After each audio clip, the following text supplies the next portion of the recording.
خوش بومی اینا انداختم پشمیه اونا رو پس با 3-4 نفر شرط بس گفت من باید اونور شب چله بیام. الان آب یخ میزنه، گفت من باید اونور شب چله بیام. نه احمد برای فریدن تو جاده هم آب یخ نمیزنه بابا، من عرب کنه با یخ زد آب، الان از اول پاییز یخ میزنه. جامام سرد، آب تو یخچال یخ میزنه. نه با کسی خون برای گرمه. فریدن نه رفته شیراز اقلید، خود شیراز گرمسیر، این رفته اقلید شیراز تابستون باید با پتو بری بخوریم. گشنمون شد. قرآن. این محمد حالا زمزی درقشه داره برای تو خوردن تو دی. حاج لا احمد لا میدونه یه ماست دیگه تو این لایو و اینا با چیز نیم خورم قبلا. حاج احمد من میرم پایین، ببین بابا رای میشناسی بیار بالا، داره قسم رو قسم میده.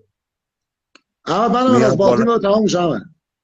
من از اون میاد داره. بالا، ما من میاد برم بالا پایین. نه نه نه نه نه آقا ولش کن، میاد بالا این موقع نمیشناسم بخورم آقایی که چیزه، ناراحت نشی. بیا تماس تصویری بعد لایف، به قول یار افتادن آشنایت بیشتر.